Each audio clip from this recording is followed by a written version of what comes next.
Yeah. Well, welcome everyone. My name is James Walker, and I'm president of Watchman Fellowship, an evangelical Christian ministry focusing on interfaith evangelism. I'm also co-founder of this club, the Atheist and Christian Book Club, along with Bill Cluck. So I'm the kind of the Christian of the Atheist Christian Book Club.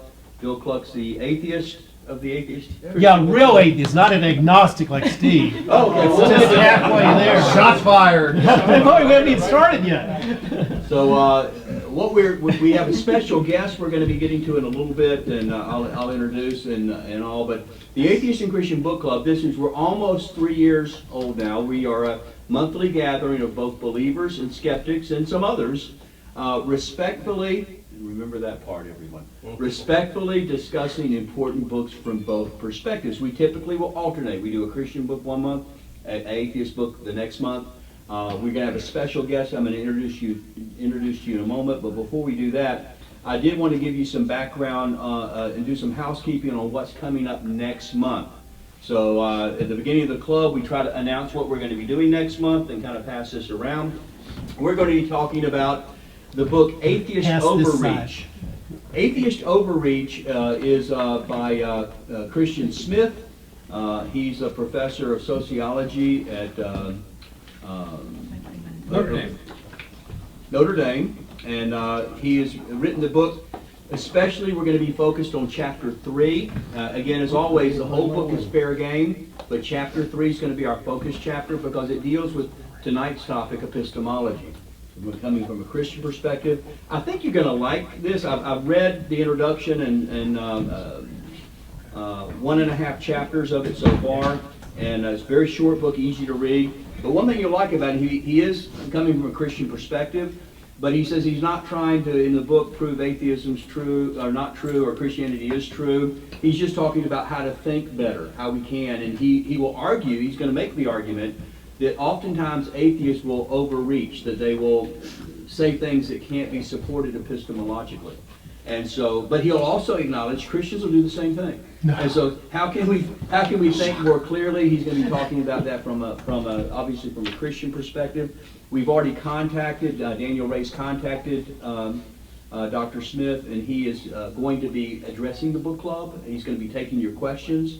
A new way that we're doing that is if you go on our Facebook channel and if you want to just hold your phone up and ask the question, then when we're doing the interview with him ahead of time, he'll actually see you ask the question, and we'll put that together, and then we'll review that as we come in later for the for the book club. So that's what's coming up next month. Let me give you a little background on him. I've got a video that I'd like you to see as well on him before we get going with tonight's club. So Christian Smith attended Wheaton College. He received a BA from Gordon College. He's earned an MA and a Doctor of Philosophy from Harvard University. He's taught at Gordon College and then joined the faculty at the University of North Carolina at Chapel Hill. So our friend Bart Ehrman was one of his colleagues with him. And so he now teaches at Notre Dame, and he's the William R. Keenan Jr. Professor of Sociology. He's the director of the Center for the Study of Religions and Sociology of Society.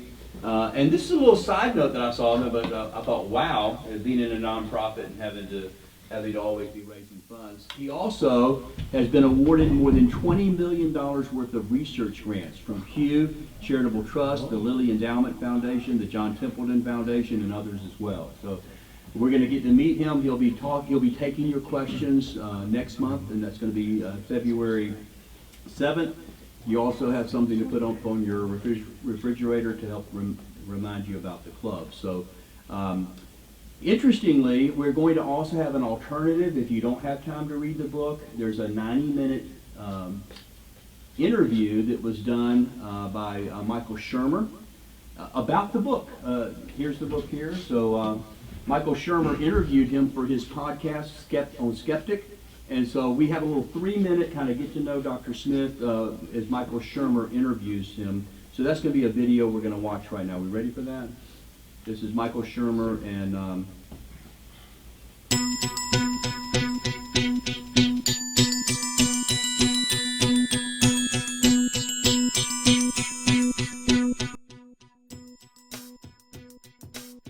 Yeah, in this book, I'm clear, and you just read one instance of it. I'm clear. I do not believe that if atheism is true, everything collapses into absolute nihilism and there's no reference for anything. I think you and I read some of your work, and you and I agree that the way things are, I'm not a Humean, facts and values must be radically separated. We agree the way reality is, the way human beings are, the way things operate causally gives us a lot of information to feed into reflection about how we want things to be or how things should be. So I wouldn't take that strong position that you just articulated some theists would take. But I do think, perhaps in reaction to that, I do think that there are claims that some atheists, and not all do, again, I'm not saying this is atheism, I'm saying these are a number of atheists I read, do overreach. They do want to claim more than I think is rationally justified. Like, why really is it every human being on earth is sort of, I should have an egalitarian and moral orientation toward and moral concern for. The second problem is what I call the problem of the shrewd opportunist. Socrates called this Glaucon's challenge, and Hume called it the problem of the sensible knave, and that is, okay, let's suppose we have a moral system. It's not accountable to any divine being. We have laws and social pressures to sort of encourage everyone to go by it. The question is there, if somebody says, this is the shrewd opportunist position. Somebody says, oh, well, I want everyone else to always uphold the moral law that we've established. But under condition, and I normally will, but under conditions when I can do something that violates the moral law, it benefits me, and I know I can get away with it, or I'm quite confident. Why not? So normally, to follow what's morally right all the time, not to selectively free ride on the common good. So the question is, if there's a God, that you can answer, why shouldn't I do that? If we live in an atheist universe, it's not at all clear to me why the problem of the shrewd opportunist doesn't beset us all the time.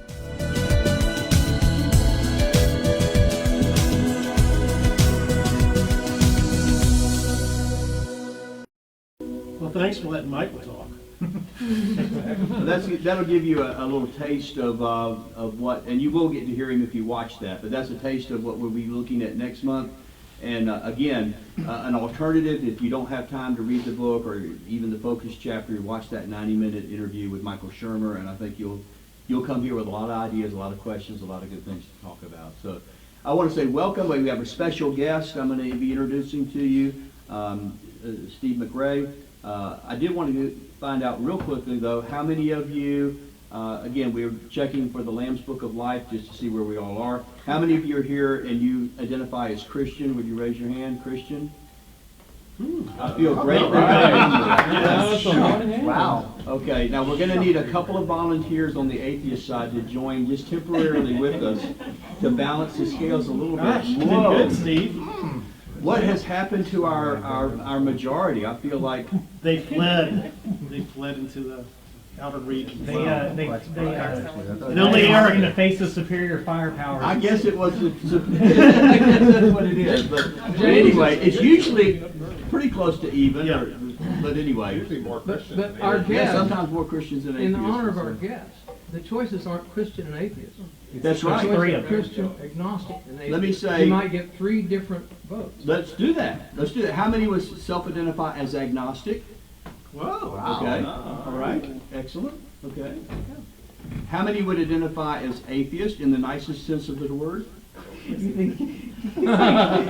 I'm showing you how to raise your hand. That's not me. Steve already has questions. We don't have questions. Steve has a question. Okay. So how many we get on that roughly? Okay. Raise your hand again. Atheist. Okay. Great. And we have other or undecided. Raise your hand if you're other or undecided. I didn't mention Buddhism and other. He's got his own religion. Other. Okay. We do have other. No one knows that word. So, excellent. So, No, he's looking for followers. Feel free to join. now, our special guest, that we're doing something a lot different this time, and let me say, first of all, thanks to my friend Jim Hall and Atheist Edge, because Yes. helping to put this together. Atheist Edge is a co-sponsor of our Atheist and Christian Book Club, as is the Maverick Skeptic, is it Society? Yeah, out of the University of Arlington.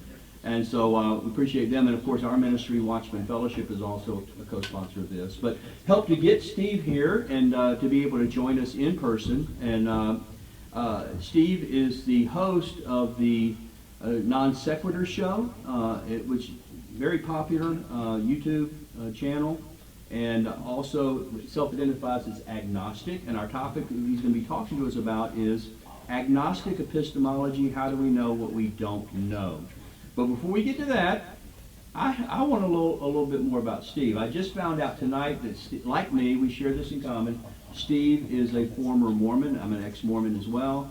And so, could you take about 2.5 minutes, two and a half minute talk, remember those, and kind of give us your spiritual, all the important things that happened to you spiritually in 2.5 minutes, and kind of how did you get to where you are now? Too long didn't read version. Okay, and a book club you didn't read. Yeah, basically, I never really was that spiritual growing up. My family was all over the place. My mom was Jewish, my dad was Protestant, my other family, my brother was Jehovah's Witness, we had Methodist, Pentecostal, the whole gambit.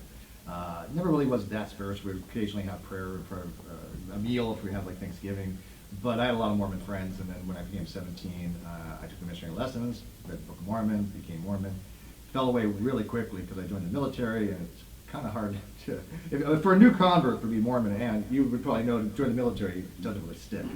And then later on in life, I just kind of more renounced it based upon some of the positions that the church was taking, the politics that I didn't agree with. And so I just completely fell away from the church, and then over time developed more of the agnostic position. So I was never really, I was basically a non-theist, then a theist, and now back to non-theist again. But I was never really an atheist. Well, and a philosophical way of looking at atheism, at least. So you self-identify as agnostic now, but you never would put yourself fully in the atheist camp at any point of that. So yeah, even growing up, generally speaking, I mean, I didn't really think about it consistently of what it would meant to be an atheist, but I've never actually held the belief that there was no God. So I would never have self-identified as that position, nor would I have said, you know what, I believe there are no gods. And so even if you just miss the label outright and don't have to take it upon yourself, I never held the position that there were no gods. And so I was always at best, you know, I don't have a belief, or when I was a theist, I believe God existed, but I never got to the point where I said, I just believe there are no gods. well, I searched around. I knew the name, but I didn't really know a whole lot about you. So I watched some of your video and tried to get to know a little bit about you. And when I interviewed you, I told you that you were controversial, but you already knew that. I know I don't, but I do know that. I don't know why. It's not, things I talk about are not, shouldn't be that controversial. Well, but you do agree you're controversial. I have to accept that, I guess. And so one of the things that I came across is you're the host of the Non Sequitur Show, but apparently you've been banished from your own kingdom. Yeah, I was kicked off my own show that I helped co-create. Well, some of us know nothing about this, and others have followed it very closely, but could you kind of tell us the story of what the Non Sequitur Show was about, what happened, and where are you as of right now? Sure. So in 2017, a man named Kyle Curtis approached me to do a magazine. We started talking and kind of had a lot in common, and he wanted to start a podcast, and we decided on Sequitur, the name, and we had a mission statement. We wanted to make sure that people have the ability to come and talk about what they want to talk about. We wanted to have controversial topics. We wanted to be outside the norm. We didn't want to talk about the most common things. We wanted something that people would be interested in hearing new and refreshing and they haven't been exposed to. I talked him into starting a YouTube channel because he wasn't wanting to go on YouTube. He didn't know much about it. And we started the YouTube channel. It took off. It became a very successful channel. It was valued at $100,000 just about before he decided to basically take the whole channel over. He kicked me and the producer off because I had given him primary control for specific reasons that I found later were kind of incorrect, why I shouldn't have given him control, but I did. I trusted him. I took it to court. I went to North Carolina Mandatory Business Court. I won. The judge has decided that I basically, he was found liable for fraud, fraudulent conversion, unjust enrichment, breach of fiduciary duty, and breach of contract. Now he's signing an order for me to get the channel back, and so hopefully once he does that, then I have 14. He has 14 days to turn the channel back over to me, and we're gonna hopefully start over again. and kind of bring But it you back. knew he was an atheist and they have no morals, so why would he trust him? I should have known, right? You know, and he didn't accept objective morality at all. Yeah. So what happens is, if he still refuses to give it over, at some point, there'll be a court order for Facebook, I mean, for YouTube itself to just give you the password. There's theoretically we could actually have YouTube do it, but I would rather have him found guilty of civil contempt of court and haul him for the judge. And he has to explain why. He Yeah, hasn't- make him yeah. answer to make him pay the piper. Yeah. And we're gonna, I promise we're gonna get to the meat, but this is kind of interesting to me. So does anybody have any questions about this whole, either his spiritual journey or what's happening with the YouTube channel? I noticed you used the word "we" when you said starting back up. Who's "we"? Me, Cheshire Rick, and producer Bullinator, who was Which is the original producer, Yeah. right? Anyone else? Just one thing to add, Non Sequitur Show was, for those of you who aren't aware, in the atheist community, it was on a fast track to be possibly the #1 atheist, like atheist experience, something very special. So we're hoping that once Steve gets the channel back, he can recover the damage and continue on the growth. Yeah, he wanted to make it an atheist channel, and I balked at that. I was like, I promote critical thinking and not specifically ideological positions, and he wanted to be more of an ideological position. I go, that's counter When to I our said mission atheist channel, statement. I lump you Right. agnostics in Yeah. as well. So. Non-believers. Yeah, which is fine. I mean, like, I love atheists, as you know that. Thank you. Shout out. So you're not committed to theism or non-theism, but don't you have like a gut feeling as if you were a betting man, which one you'd fall on? Good question. I would probably, as of now, be on the lesser side, more toward atheism than theism. Marginally, but there's a range to be had there. It's not like you have to be 50-50. But you're not a lost cause, is what I want to hear. Oh, I believe open-mindedness is a virtue. So open that your brains You know, fall it's a out. virtue epistemology is like, hey, you should be TJ! That's why it's not an ancient. You can't change your position at least once if you're closed-minded and you're never going to grow. People have to be able to change their positions. You know? Well, and you said you were impressed by the fine-tuning arguments that he knows Hugh Ross. And Oh, yeah, Hugh Ross, Right. I know Hugh Ross. I'm going to be actually starting up, on the 8th, I got to be in LA, and Reasons to Believe wants to do a show with me with Fuzzrana. so what's the most compelling fine-tuning argument? I don't think fine-tuning is that compelling of an argument per se. It's just that there's something to be said that if the natural units that we have, if they were any different, then of course life wouldn't exist. And so you also have the argument, well, it is the way it is because it could be no other way for us to exist and observe the universe, an anthropic principle. So I think they're not bad arguments. They're just not convincing arguments to say if this is the case, ergo there must be a God.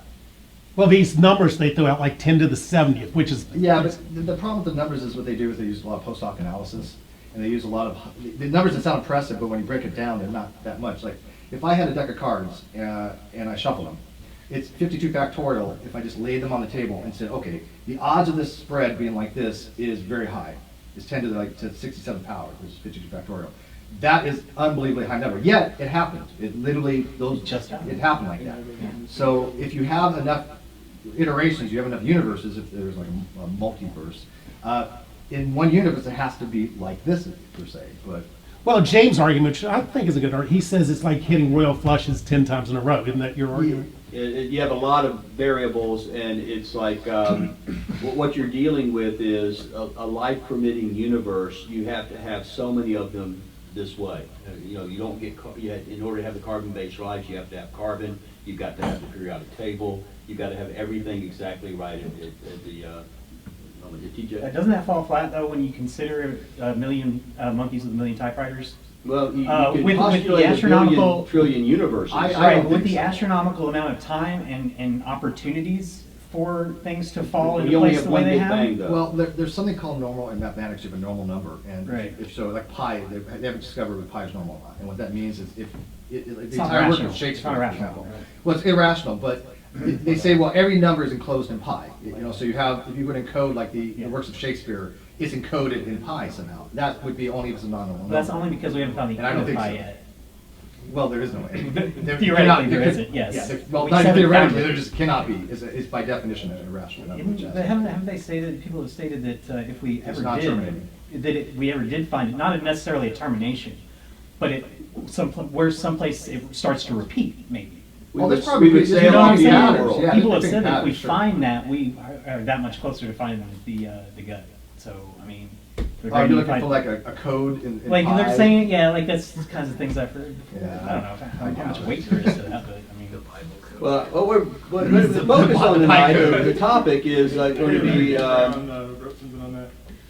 going to be agnostic epistemology. How do we know what we don't know? So we're dealing with this idea of epistemology. You know, some of us have had courses in that as part of, logic or philosophy or something. So, but then others, you kind of hear it for the first time. And so this is, what does epistemology mean? So we put together a little, 3 minutes, Daniel?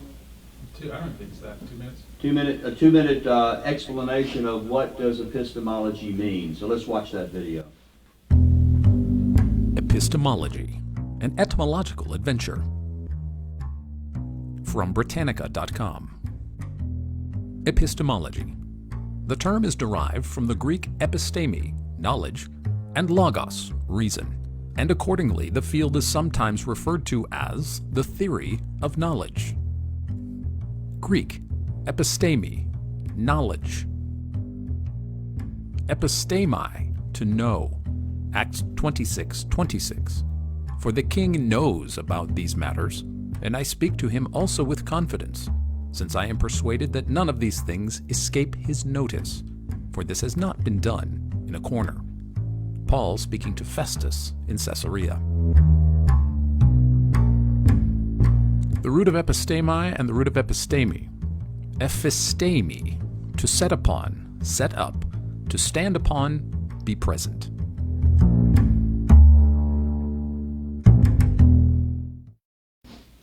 So now we have that resolved completely, right? So Steve, they're already I go pulling, home. It's much easier They're just to already say, pulling like, the great study, card you on know, you. Yeah, what- agreed. how you know what you know.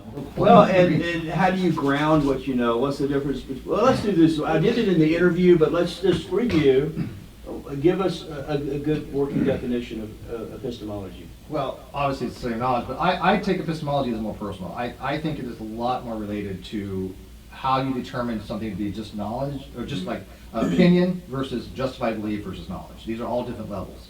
And so by what means do you say, when I say I know this to be the case, what is that really entailing? What does it allow you to do? And how by means do you get there? What allows somebody to say, I know this, rather than something like, I believe? Now, knowledge is a subset of belief, generally speaking. So if I believe something, I may not know it, but if I know it, I have to actually believe it. But what gets you from one level to another, and what's mere just opinion? So I think epistemology is more what is the science or philosophy of separating these distinctions and saying, well, this person just has a justified belief, but they don't actually have knowledge. This person claims to have knowledge. Are they somebody who actually has knowledge? And that's what I personally think epistemology is what differentiates those categories. Your show is the non sequitur show. Mhm. Tell us what a non sequitur is. Well, a non sequitur is a formal logical fallacy that the conclusion doesn't follow from the premises. Which can sometimes be the same thing that we're dealing with epistemology. Sometimes we say we have knowledge about things that we don't have, where it's not properly grounded. What we mean is we're confident in it, not that we have reasons to believe. Yeah, well, you were Mormon, so like in Mormon, you have testimony meetings, and you'll stand up there and say, well, I know that God exists. Well, as a kid, you don't really think to yourself, what am I saying when I say that I know that God exists? Because looking back, I didn't have that knowledge. It was not, and knowledge cannot be false. Knowledge can only be true. So there's no such thing as a false knowledge. You can have false beliefs. I can believe something that is wrong, right?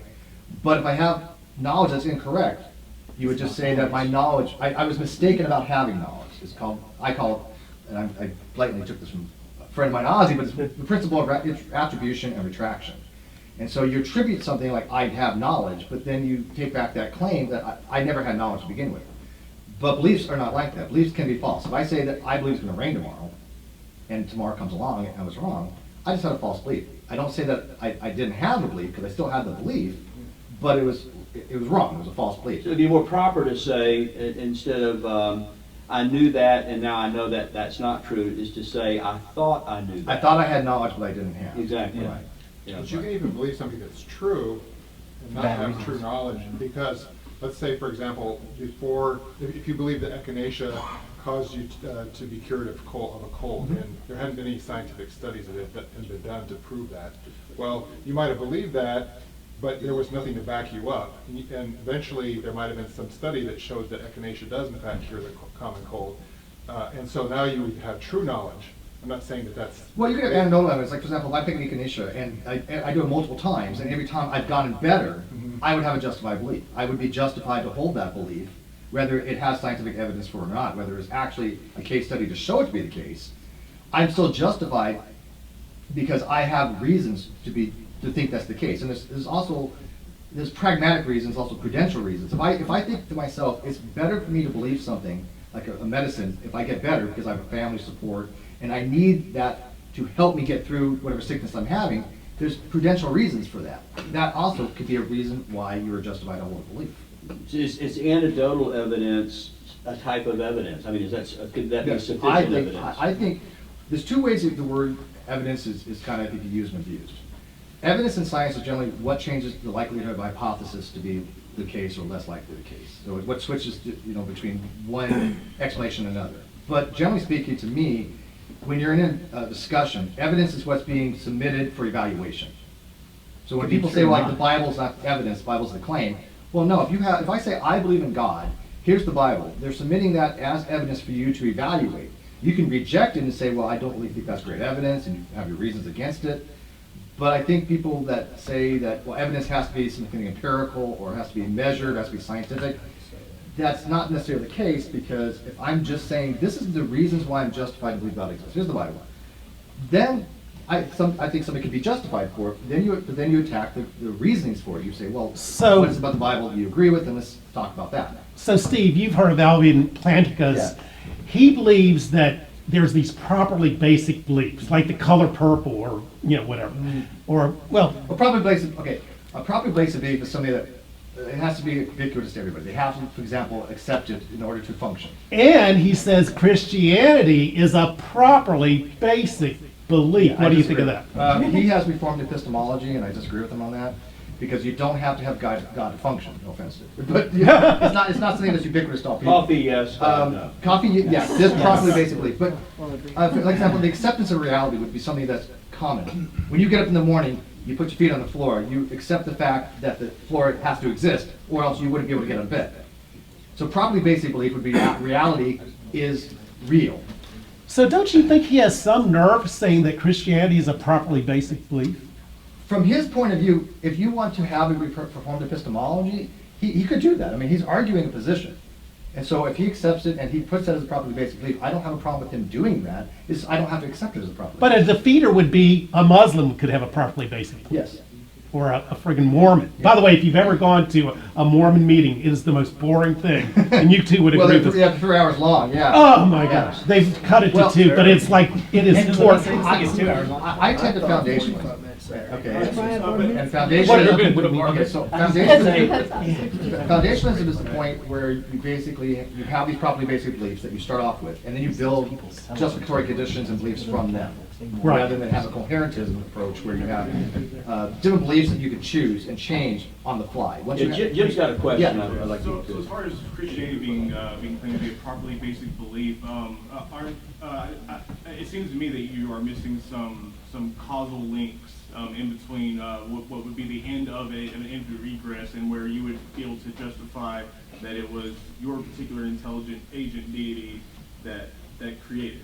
Well, it's an assumption. Right. Right. But what I'm saying is that there's a gap there, and there's a couple of unjustified steps that are made because they lack those causal links. Yeah, well, I'm not a big fan of reformed epistemology, obviously, but infinitism or the infinite regress, I don't have a problem with, because there's nothing logically absurd about a logical infinite regress. When you draw a line. It's epistemically difficult to understand infinite regress. I mean, our minds are not set for the infinity. Right. It's impossible by But itself. there's only so many options available for an explanation for, like, the universe, right? You have an infinite causal regress, or you have a brute fact, a contingent brute fact, which would be more foundationalism, or you have some kind of metaphysical necessity.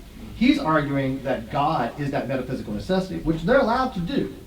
I just don't see how it gets you to a God. You can argue one of those three trilemma things, but if there's some kind of metaphysical necessity, I've never heard a good argument why that metaphysical necessity must be some kind of deity. So what are your foundational beliefs? What are your properly basic beliefs? Where do you start from?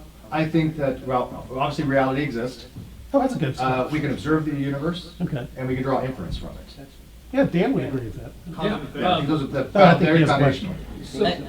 Go ahead, Dan. And then Eric. Yeah. So a couple of questions. Just first, do you believe that just from what you said, I would assume that you would. Do you believe that belief precedes knowledge? The first Yeah. part. Okay, there are different theories of knowledge, but the most common are belief first. That in order to have knowledge, you have to meet certain criteria. The simplest one people generally use it's basically called justified true belief. Right. So something precedes knowledge for you. Yeah, you believe it, and then if it's true and you're justified, you can claim that as knowledge. There are obviously problems with JTB. Anybody who's looked into JTB knows the get error problems. They do exist, and there have been papers out there that have stated that any belief first is going to have some kind of get error problem. It's due to what's called epistemic luck. But I do think it makes more sense to say, if I know something, I actually believe it. Because it's hard to say I know something, but I don't believe it. Yeah. Right? It's epistemically unsound to me. Now, there are theories out there that can be like that.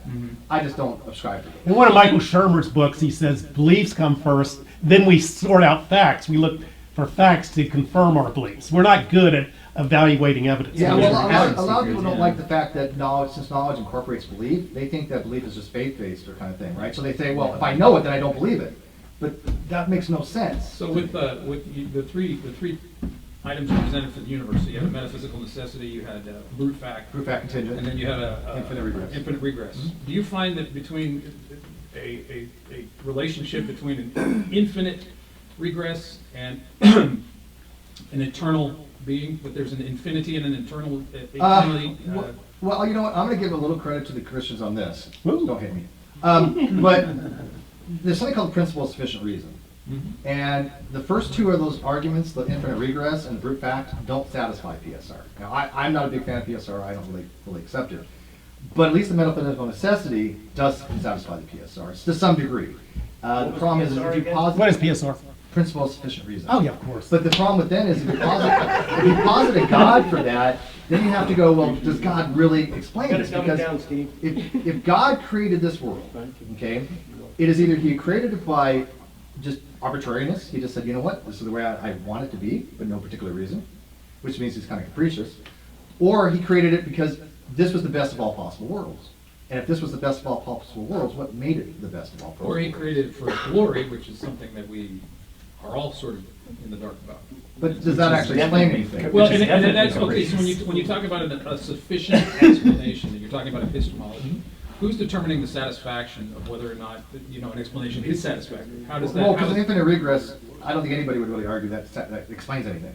It's not an explanation. Yeah. It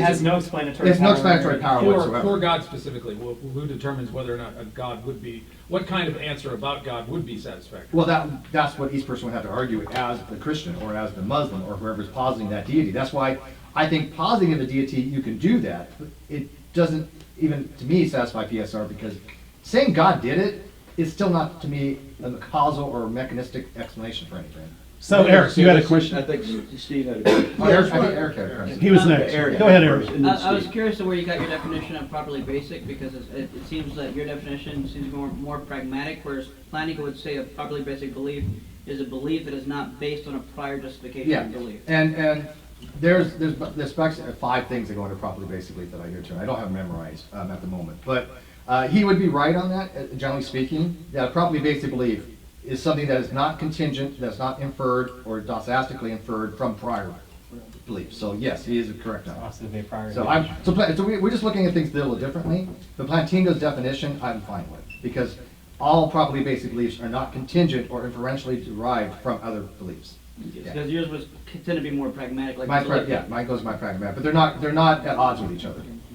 Yeah, okay. Because one's a overall explanation, explanation of what a properly basic belief is, But what qualifies as as a properly basic belief, mine would be the most pragmatic things. And like I said, I've got That those makes from other sense, people. yeah. Yeah. So So are you going to be giving a presentation where you hash out the agnostic epistemology? eventually, we're trying to get to it. Yeah. Let's do this first, though. That's right, yeah. and that's good. Go ahead, the next question. And with just a second, though, Jim has something for us, and then we're going to go I've to been Steve. monitoring, This I is- always monitor live chat. So this is from our Facebook Live audience. Three things. The third one we can table, since it's all very lighthearted, because it's more drama and controversy. Okay. So if you want to put that one on the shelf, we could address it now or later. We'll hold whatever. that. Okay. So we just, well, one's just a comment.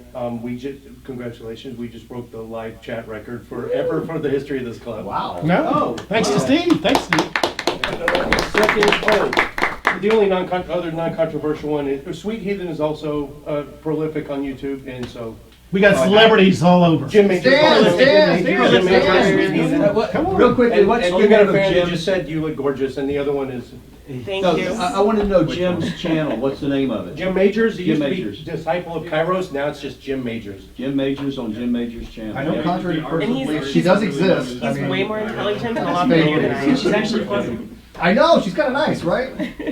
And now Steve also had a question for us, I think. Yeah, maybe want to Comment. simplify the idea of properly basic beliefs. It's from externalism, so it's the basic premises that you can take it from as far. It's not with Reformed epistemology. You can take it back to the 1800s with C.S.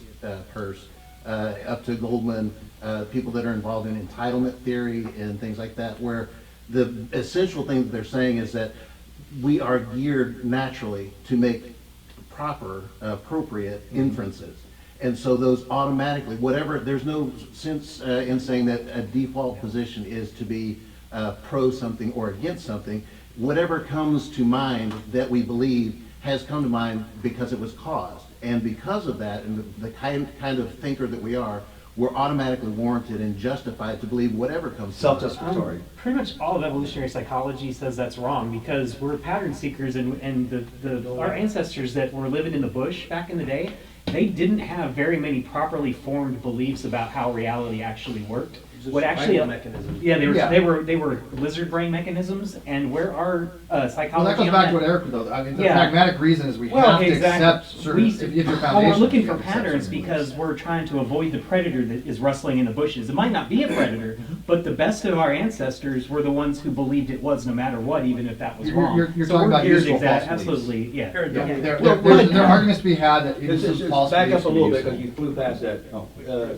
Explain a little bit about beneficial false beliefs. Like he was saying, I mean, it's a false belief that the rustling was not a predator, but over time that could actually develop Right. to be a self-preservation That's, mechanism. and that's why I think There are- it's I think we based all on- have some false Wrong beliefs that are ideas useful. can help you survive. Yes. Evolutionary So- argument against naturalism. Yeah, I was gonna just say that, Steve. What do you think of the evolutionary argument against naturalism, which is like, if we're evolved and we're just getting this stuff on the fly, how can we trust our brains if they're so, randomly?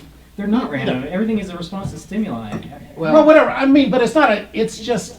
You're not it's like not. my answer, but I don't think we ever see reality for what it is. We are biological creatures, and so we have a filter that we cannot look past. So whatever naive realism is, whatever the base reality is, we have our own filters that we cannot look past. It. We cannot see the terrain. What we see is a map. So when I'm looking at something, my map's going to be different from your map, from everybody else's map. When I say this is a cup in front of me, my brain's telling me there's a cup. How you're visualizing it, your map is different. What the actual terrain is, we can't say. That is something that I believe is very much outside our epistemic limit. Okay, let's say this. I think we could do about 3 or 4 clubs in a row just on what we're talking about yeah, now. seriously. But we are trying to head toward, one day, this promised land called agnostic epistemology. How do we know what we don't know? And so I think what will help us, and we're going to talk about that a little bit, but maybe to really get our handle on epistemology as it relates to things we don't know, how do we know what we know, is to get this great philosopher Donald Rumsfeld from the Bush administration, who's going to talk about epistemology and what we don't know. You ready? Let's watch this video.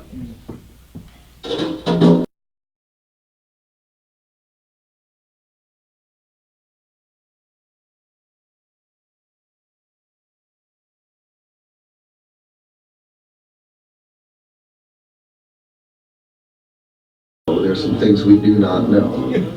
But there are also unknown unknowns. The ones we don't know, we don't know. Excuse me, but is this an unknown unknown? I'm not several unknowns, and I'm just I'm wondering. not going to say which it is. He's not wrong. Yeah, no, actually, it's He's not wrong. He started off, yeah. You From what can't he was saying, I argue think with he's it. actually making a point here. There was but, no argument yeah. with that. Well, you know, There are people things we laugh. know we don't know. People laughed at that, but he's absolutely He's right. right. He's right. Sure, I'm not going to disagree with that. So let's do this. You're an agnostic, and we talked about this a little bit in the interview, but agnostic can be used several ways. Yeah. Sometimes agnostic can have the concept of that you are somewhat skeptical about all knowledge. Can we trust anything that we know? But most people use it, and I think you do, in a more narrow sense of can we know about, does God exist? And even that can be subdivided further by if I say I'm agnostic about the existence of God, am I saying I'm agnostic because I personally don't know, or am I saying it's impossible for anyone to know the answer to that question? Am I that type of agnostic? So let's talk a little about that. What is agnosticism? What type of agnostic are Okay, you? so I think it helps to differentiate agnosticism from skepticism. Because skepticism is more, do we have knowledge? Do we have the ability to have knowledge? So not this ordinary doubt. A lot of people use the word skeptic to mean I just have ordinary doubt. But actual skepticism, whether you have a Pyrrhonian school of skepticism or academic skepticism, is can we even have knowledge? A Pyrrhonian skeptic would be somebody who says, I don't even know if we can even have knowledge. But an academic skeptic would say, we can't have knowledge. Knowledge is something that is unobtainable. And there's reasons for that, but that's skepticism. Agnosticism started off as a normative epistemic principle. It was basically a methodological approach. It's very similar to a science's approach. It was a little more logical positivism, which is how you base truths on propositions. But that's how Huxley kind of came up with the term. He wanted a position that was explaining his own view of things. He felt that he didn't really have a name for his position. Over time, though, that has changed in philosophy. It has become more of either what's called a epistemological proposition, which is the knowability of God. Is the knowledge of God possible, right? That would be the propositional aspect of agnosticism. But that's not how the word is normatively used in common parlance. I mean, in philosophy, I should say. It's not how, when you say agnostic, what you're saying is that I do not have a position on the proposition. I've suspended judgment on it. So let's say the proposition is God exists. The theist would affirm that. The theist says, I believe the proposition is true. They hold the position that God exists. Contrary to that, the atheist would say, again, philosophically speaking, that no, that is wrong. The proposition is false. God does not exist. So one has a belief that God exists, one has a belief that God does not exist, but the agnostic says, I don't have a belief either way. I do not believe that God exists, I do not believe that God does not exist, I suspend judgment on the proposition, usually waiting for more reasons to have a justificatory condition. Because if an agnostic says, I don't have a position either way, they're not feeling comfortable enough to say, I'm justified to say, I believe there's God, I'm not justified to say that God does not exist, but I have to be justified to why I hold the agnostic's position. Even agnostics have justificatory conditions. Why are you suspending judgment? So whatever position you have, whether it's a belief God exists, God does not exist, do not believe, any position you take with respect to that proposition, I maintain there is a burden of justification, which is also known as the burden of proof, which is a misnomer, but people say, well, it has to do with onus probandi, it literally means proof. Well, no, because that's how it was derived from an etymological point of view, but the Big Bang, it wasn't a bang, right? The Big Bang is what we call it, but we all know that wasn't a bang. For the same principle, the burden of proof, the burden of justification is why do you have particular reasons to hold to a position with respect to... Speaking of the burden of proof, what do you think of the Christians' criticism of atheists that say, I don't have to make a claim, I don't have to show any evidence, because you have to make the burden of proof. Yeah, I think do we as atheists, or do we have to make a case for our non-belief? It depends on, if you wanted to have a justified non-belief, then yes, you have to make a case for it to yourself, not to somebody else. If I want to convince somebody, if I say, like George, if I say, I do not believe God exists, and you say, well, why? And I say, well, let me give you reasons why, and I'm having a conversation to try to explain to you, then I have a little bit of a responsibility there. I'm not going to use the word onus, somebody back there knows what I'm talking about, but then I have a responsibility to kind of justify it to the person if I want to convince them. In perpetuity? It's a burden of persuasion is what it is. Yeah. Right? I'm trying to persuade them. Can you differentiate real quick the difference between a response to a true dichotomy and what's a second order belief? Yeah. So Well, everybody knows that. Come on. Yeah. Well, okay, so, well, there's two different things. So dichotomy is basically true or not true, right? Belief or But if I have a first order belief, that means I have what's called an epistemic disposition toward a proposition. If I believe something to be the case, I have for lack of a better way of explaining it, I have a position on it. I hate the word to say I believe that I have a belief, but I have a disposition toward it. Okay, we're going to call that belief. But if I suspend judgment on it, it's not a first order belief. It is a second order belief. So agnosticism is a belief about a belief, which makes it a second order belief because it's not directly relating to the proposition. But there's still a burden of proof for that. There's still a burden of justification we have. Why is it you suspend judgment on it? Why can't you formulate it? It's still linked to that dichotomy. It's still linked to non-belief. but Belief and non-belief are it's a dichotomous. It's a subset. But belief that is true and belief that is false are not dichotomous. Right. Because I can hold a belief in either way, therefore it cannot be a dichotomy. Yeah. Which I think a lot of people get confused on because they've been so ingrained to think that, yes, it is a true that you have a belief or you do not believe. But in philosophy, atheism is not merely not believing. It is the belief that the proposition of God existing is false. That makes belief that is true and belief that is false not an actual dichotomy. And I think a lot of people are confused on that because they think that, well, you can't have agnosticism because you either believe or you don't believe. Well, all agnostics don't believe. All agnostics are non-believers because they've suspended judgments. At the same point, if I said the proposition God does not exist, I don't have a position on it either. So agnostic is just as much like a weak atheist as it would be a weak theist. They have no position either way on either of those propositions, whether the proposition of theism or the proposition of atheism. Now, I hear a lot of the weak atheists. I've heard that, but I've never heard agnostics being accused of being weak theists. You're saying it's really two sides of the coin. It's the same thing because the way it's commonly understood is that atheism is framed in terms of theism. Okay, so if the proposition is God exists, the atheist would reject that, disbelieve it, or deny it, which all is understood to be, I believe the negation. It's not, if I reject you for a job, I don't believe you, they call it rejection. But in actual rejectionism, that is the affirmation of the negation.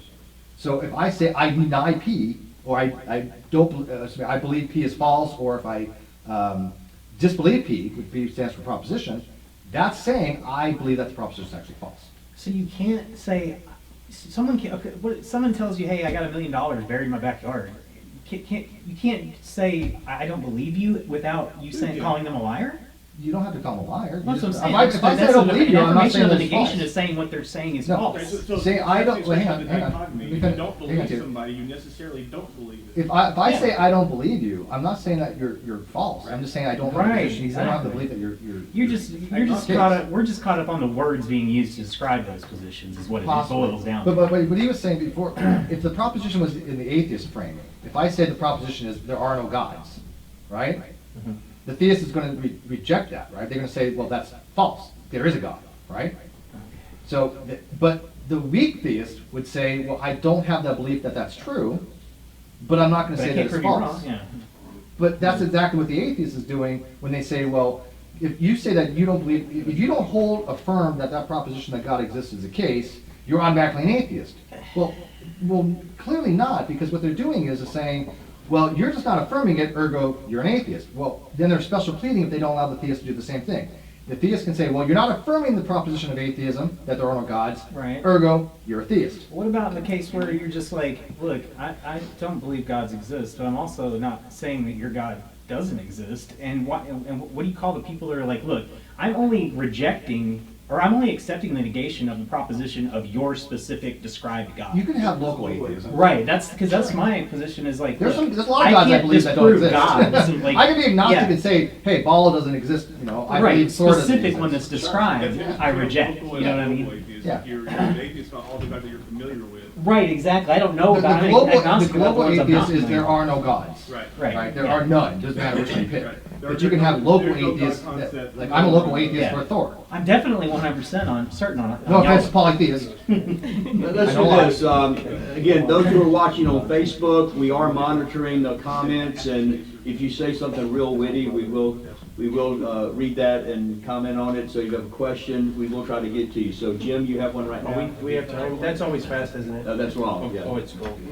All right, so this was several months ago. You probably updated it since then, but I'd like to familiarize people Yeah, with I your modified flow that a little chart. bit because. All right, it so should've- here's a it- flow yeah. chart, and I can send it out to you guys, or I can post it on the site later, but is it basically still Yeah, good? there's only one part that I would like to Okay. change because I should be more like a Dostoevsky nihilist approach. So let's wait till he Okay. is updated, but here's what we're gonna do. If you go to our Facebook page, Friends of the Atheist Christian Book Club, that will be posted up there later in the It leads you down to what, position. based philosophically, what your label should be. Yeah, I think the flow find chart it is pretty very sound, useful. except for like one part, I should have put it as Dostoevsky nihilism, which is the position that there are no beliefs. How can you make that mistake? I know, what was I thinking? It says Because there are people out there, there's people out there that for some reason they have an aversion to the word belief, right? It says I ought to be calling myself an evidentialist agnostic right now instead of an atheist.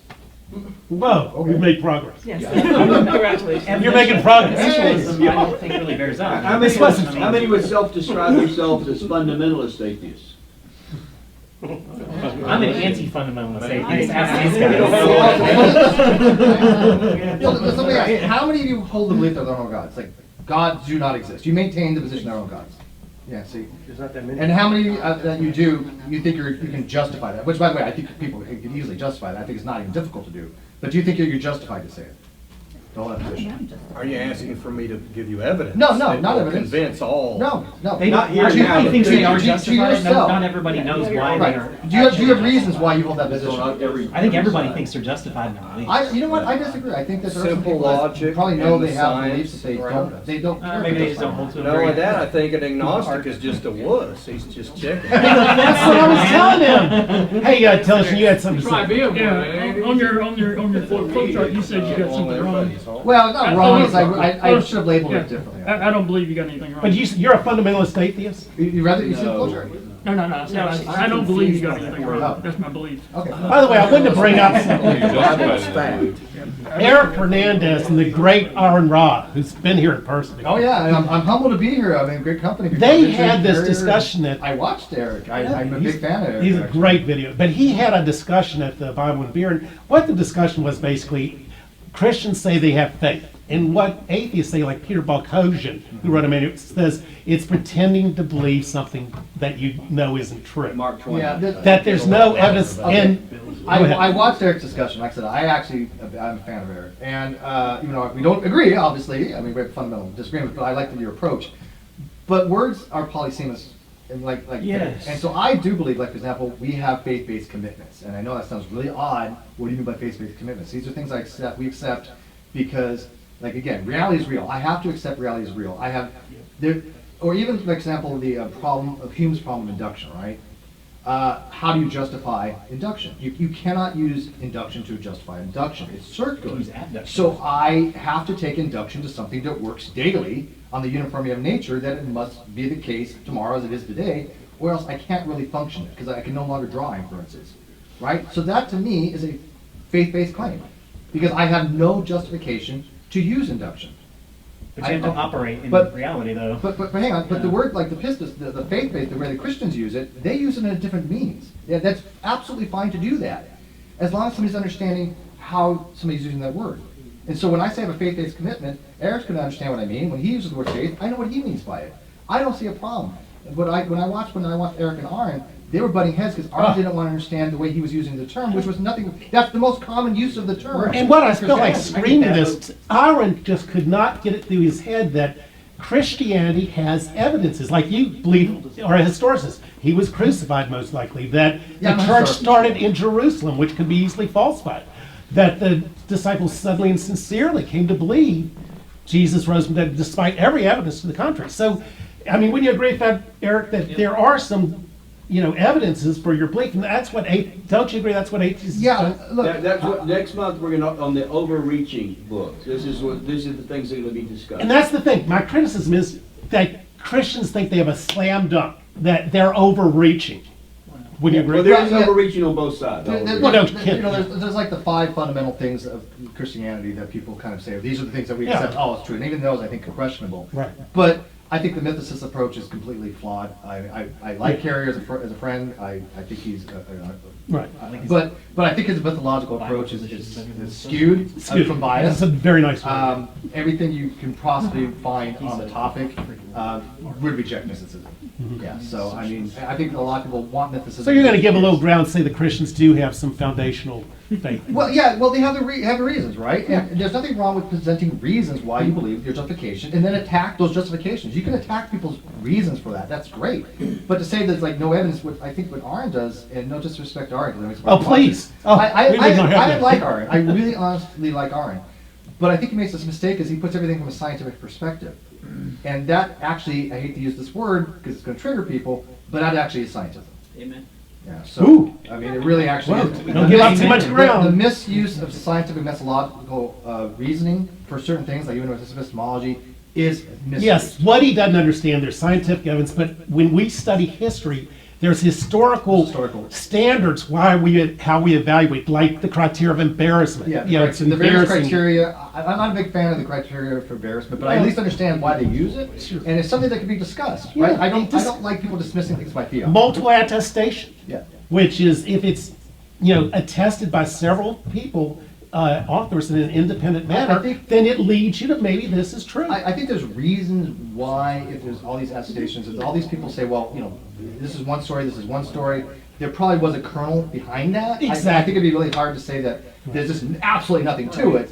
But like most stories, they start with a kernel. It's a grain of sand. And then they just build around that, right? Right. So I think it doesn't make much sense to me to throw the baby out the bathwater. But they're not going to get anyway with nobody named Jesus or all this, absolutely nothing. Especially when it's based on Beasley. But they're not going to get anywhere with you, Eric, if they just think you believe pure, alert, right? Yeah, and I think it goes to both sides. Like you said, you want to take a person's position and attack their justification, not a straw man, because if you believe X because of Y, then let's address Y and not touch A, B, and C, which you didn't even bring up. So you address the person's specific reason for why they say they feel justified for specific belief, and I think that's how productive discussion is. Yeah, but not to toot our own horns or anything, but that's one of the things I enjoy about, not that we're perfect, but I enjoy about this club, that there's a lot of steel manning and not straw manning, really an attempt to stop and understand what the person you don't agree with is saying and how they got there, and addressing that rather than just throwing up shooting down an argument they're not even making. Yeah, I think the best way to approach something is steel man, because if you wanted to argue with somebody and you're just going to take the weakest position they have, what are you demonstrating? What are you showing to them? You're not giving them any reason to change their position. But if you take their strongest case and you're able to show them why they're mistaken on it, then their thoughts will change. It's about time for a break, but before we have from our Facebook audience a question or comment. Jason Ellis. I can't control who comes on the. I don't know who he is. I can't control. Oh, really? Okay. Okay. Sorry, Jason. All right. Jason. He asked, please ask. Listen up. If he were to say, I believe the Rams might win the Super Bowl, are you claiming it is so? If the answer is no, but he's predicting you will say yes. Okay, if I say that I believe the Rams might, that's a true statement, because they might win. I hope to believe. You don't know the difference between B and K, whatever that means. A P is predicate, Oh, okay. and K would be, for K would be knowledge, right? KP Okay. would be I know P. But if I say I believe the Rams might win, well, that's true. If they're playing You're tomorrow, hedging, well, no, it's not even hedging. There is things like might, so it is hedging. But I do hold that belief because it is a possibility they may win. But are you But let's say that. Is it just but hang basically? on, but hang on. Let's say they're not playing tomorrow, whatever. Like I said, let's say it's the Packers and doing, and like I don't know, Tampa Bay or something, whatever. But then if I say, well, I believe the Rams are going to win, well, they're not even playing. Yeah. I mean, that'd be a nonsensical belief to have. It'd be nonsense, But I yeah. still can hold that belief, though.